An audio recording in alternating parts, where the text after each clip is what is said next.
ओम श्री महेश्वराभ्याम नमः। ओम श्री रामचंद्राय नमः। ओम श्री गणपतये नमः। ओम अंजनी सुताय नमः। ओम श्री राधा कृष्णाय नमः। ओम श्री गुरुवे नमः। ओम नमः शिवाय।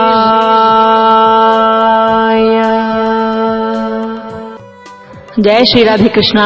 ओम नमः शिवाय। मित्रों, हमने अभी तक श्री शिव महापुराण की जो द्वितीय संहिता है, रुद्र संहिता, उसके प्रथम खंड सृष्टि खंड के 9वें अध्याय तक की कथा को समझ लिया। 9वें स्कंद में बताया गया था, ब्रह्मा जी ने नारद जी से कहा था कि हम सदाशिव के द्वारा उत्पन्न हुए।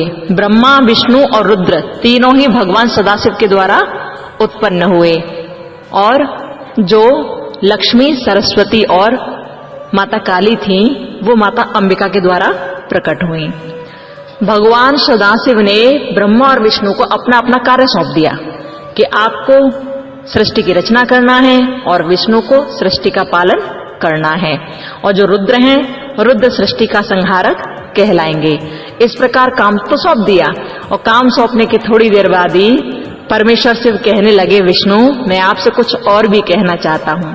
भगवान विष्णु ने हाथ जोड़े और भगवान शिव तभी कहने लगे, विष्णु आप एक काम करना कि ब्रह्मा जी के द्वारा लोक की स्थापना की जाएगी, और उस लोक में ब्रह्मा जी के द्वारा रचित लोक में किसी भी प्रकार का जब कोई दुख या संकट उत्पन्न हो, तब तुम उन संपूर्ण दुखों का नाश करने के लिए सदा तैयार रहना, और मैं तुम्हारे हमेशा सहायता करूंगा। तुम्हारे जो दुर्जय और अत्यंत शत्रु होंगे ना, अत्यंत उत्कट शत्रु होंगे, उन सबको मैं मार गिराऊंगा। तुम नाना प्रकार के अवतार धारण करना और उत्तम कीर्ति का विस्तार करना।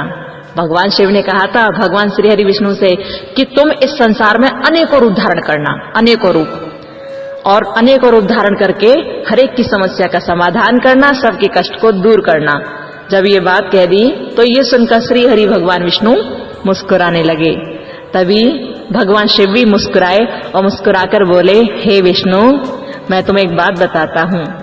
रुद्रधेयो भवांश्चैव भवधेयो हर इस्तथा युवयोरन्तरमनेव तव रुद्रस्य किंचन। विष्णु तुम रुद्र के ध्येय हो और रुद्र तुम्हारे ध्येय हैं। तुम में और रुद्र में कुछ भी अंतर नहीं है। भगवान शिव और कहने लगे, रुद्र भक्तो नरो यस्तु तव निंदाम करिष्यति तस्य पुण्यम च निखिलम द्रुतम भस्म भविष्यति नरके पतनम तस्य त्वद्वेषात् पुरोस्तमा मदाज्ञया भवेद् विष्णौ सत्यम सत्यम न संशय। अर्थात जो मनुष्य रुद्र का भक्त होकर तुम्हारी निंदा करेगा, उसका सारा पुण्य तत्काल ही भस्म हो जाएगा। पुरुषोत्तम विष्णु तुमसे द्वेष करने के कारण मेरी आज्ञा से उसको नरक में गिरना पड़ेगा। यह बात सत्य है, सत्य है, इसमें संशय नहीं है। इस ओर तो भगवान कहते हैं कि रुद्र ही विष्णु है और विष्णु ही रुद्र है, और जो विष्णु का उपासक नहीं वो शिव का उपासक नहीं हो सकता। लेकिन उधर भगवान श्री राम जी भी कहते थे, शिव द्रोही ममदास कहावा सो नर मोय सपने नहीं पावा। मित्रों, इसे कहते हैं प्रेम, इसे कहते हैं इष्ट के प्रति श्रद्धा, इसे कहते हैं भक्ति, जो एक दूसरे के बिना अपूर्णता प्रकट करती है। ऐसी ही भक्ति होनी चाहिए, ऐसी श्रद्धा होनी चाहिए। भगवान शिव ने कह दिया कि आपको छोड़कर मुझे जो पूजेगा, मेरी जो पूजा करेगा, वो मुझे कभी प्रिय नहीं होगा। नारद, इस प्रकार भगवान सदाशिव ने कहा और तभी भगवान सदाशिव ने कुछ देर बाद ही मेरा हाथ पकड़ा और हाथ पकड़कर श्री हरि भगवान विष्णु के हाथ में सौंप दिया और सौंप कर कहा, हे हरि, तुम भोग और मोक्ष प्रदान करने वाले हो। तुम ब्रह्मा के द्वारा जो सृष्टि रची जा रही है उन लोगों को तुम भोग और मोक्ष को प्रदान करना और हमेशा ब्रह्मा की सहायता करना, ऐसा मैं तुमसे चाहता हूँ। और जब ये कहा तो ये सुनकर भगवान विष्णु हाथ जोड़े और हाथ जोड़कर बार बार बोले, प्रभु आपने मुझे इतना उत्तरदायित्व दिया, मैं बहुत धन्य हो गया आपकी ये बातें सुनकर। लेकिन प्रभु अब आप भी कृपा कीजिए और अपना एक रूप सदैव हम सभी के भीतर विराजमान रखिए। मैं आपसे निवेदन करता हूँ, पुनः पुनः निवेदन करता हूँ।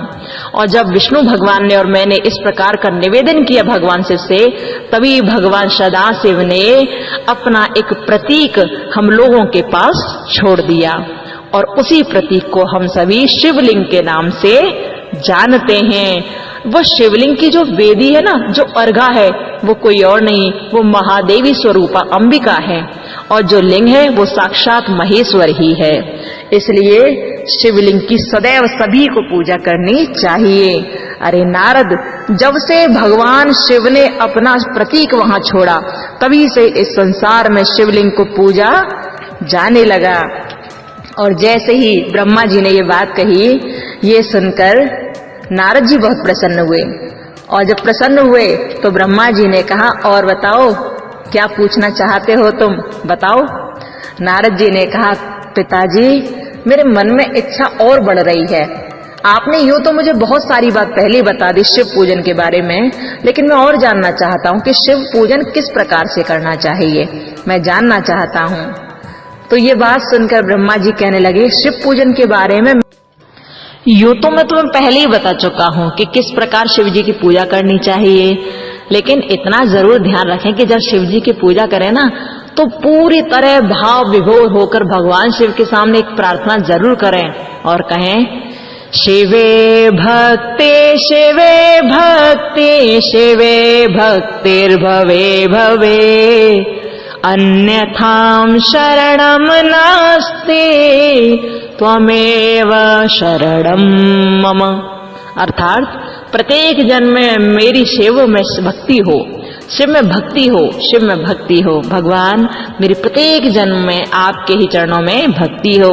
शिव के सिवा दूसरा कोई मुझे शरण देने वाला नहीं। प्रभु महादेव आप ही मेरे लिए शरण दाता हो।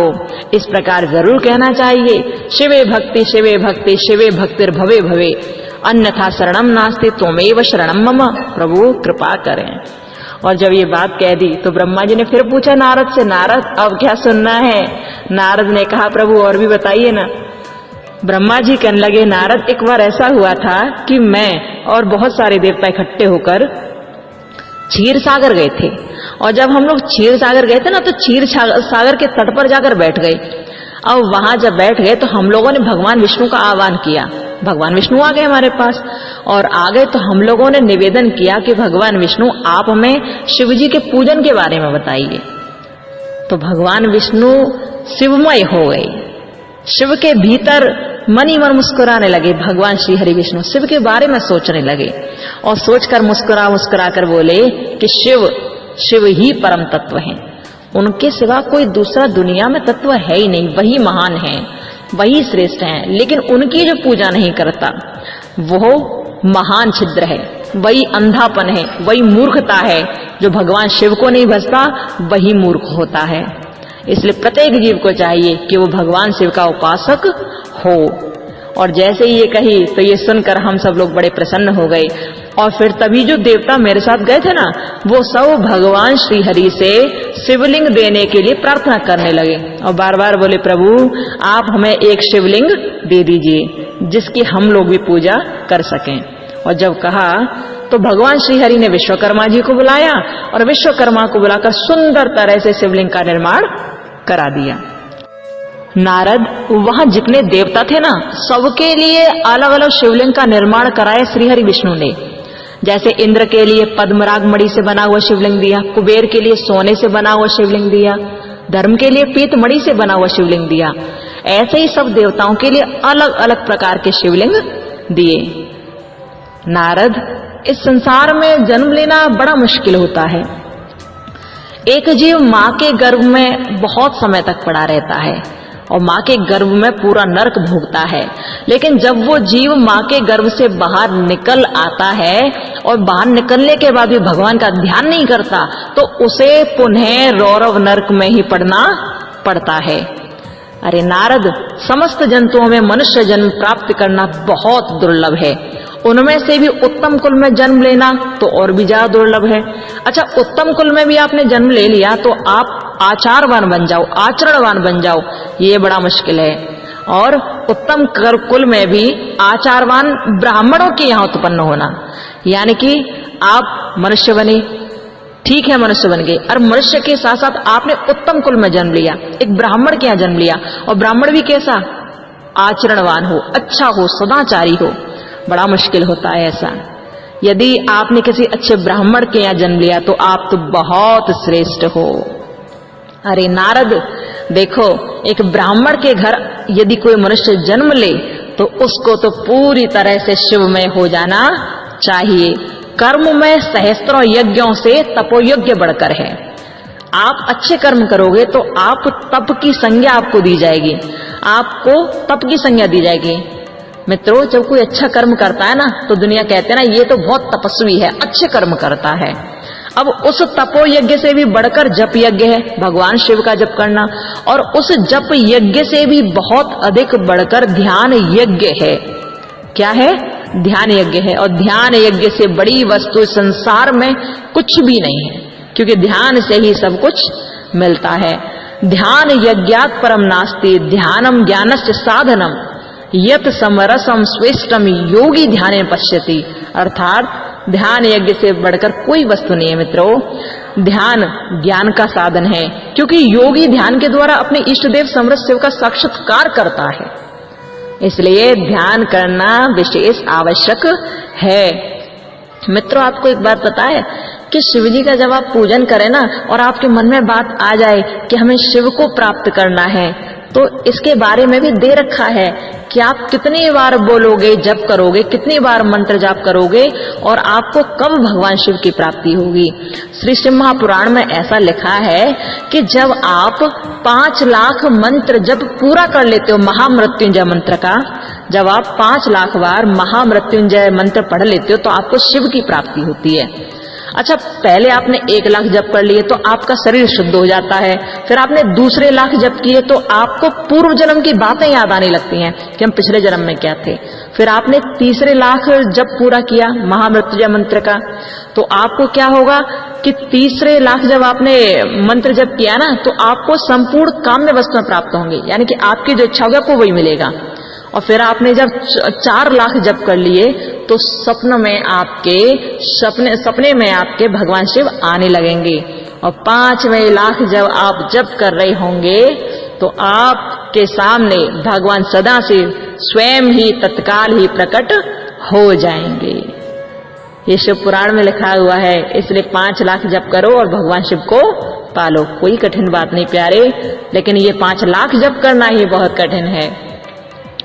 इस प्रकार से कहा ब्रह्मा जी ने देवऋषि नारद जी से कि ऐसे जप करो और भगवान को पालो। जब ये सब कहा तो इस बात को सुनकर देवऋषि नारद जी बहुत प्रसन्न हुए और बोले कि मैं तो धन्य हो गया अपने सदाशिव की कथा के बारे में जानकर। पिताजी, मैं धन्य हो गया। ब्रह्मा जी ने कहा, हाँ पुत्र, मैंने इसीलिए तुम्हें बताया कि शिव का पूजन करो, पूरे मन वचन और कर्म से ध्यान लगाकर करो, और जब शिव की शिवलिंग की प्राण प्रतिष्ठा करो तो पूरे मंत्र जाप करो जो मैंने तुम्हें बताए हैं रुद्र संहिता के सारे मंत्र जाप करो। और फिर जब मंत्र जाप हो जाए तो 12 ब्राह्मणों को भोजन कराओ, इससे शिव बहुत प्रसन्न होते हैं।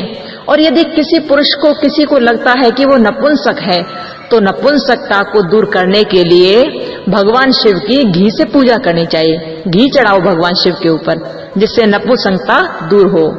और यदि आपको लगता है कि आपके घर में बहुत कलेश हो रही है, बहुत परेशानी आ रही है, तो आप भगवान शिव पर रोज रोज दूध चढ़ाएं, दूध की धारा चढ़ाएं, जिससे भगवान शिव बहुत प्रसन्न होते हैं। मित्रों, इस प्रकार से ब्रह्मा जी ने सारी बात कह दी और ये सुनकर नारद जी बहुत प्रसन्न हुए। ब्रह्मा जी ने कहा, अब मैं तुम्हें सृष्टि का वर्णन सुनाता हूं। देखो मित्रों, हमने आपको 10वें अध्याय से 14वें अध्याय तक की कथा को बता दिया। आगे ब्रह्मा जी सृष्टि के बारे में बताते हैं कि किस प्रकार से सृष्टि की रचना आगे बढ़ती गई। तो हम भी आपको आगे की कथा सुनाएंगे अगले वीडियो में, ठीक है। इस कथा को पुनः दोबारा सुनना और भगवान शिव की भक्ति में लगे रहना। सब कुछ संभव है मित्रों। यदि आप ध्यान यज्ञ करते हो तो आपको शिव की प्राप्ति निश्चित ही होगी, इसमें कोई संशय नहीं है, ठीक है। खुश रहिए, प्रसन्न रहिए। ओम नमः शिवाय, राधे कृष्णा। और हाँ, वीडियो को शेयर और करते रहिए, ठीक है। सपोर्ट कीजिए, तभी कुछ होगा। पूरी शिव महापुराण कथा आप लोग सुन भी लोगे, आपको समझ भी आ जाएगी और आप ये नहीं सोच पाओगे कि कब हमारा समय बीत गया और कब हमने सीख लिया सब कुछ। बस प्रत्येक दिन सुनिए, सुनते रहिए और शेयर करते रहिए। जय श्री राधे कृष्णा। ओम नमः शिवाय।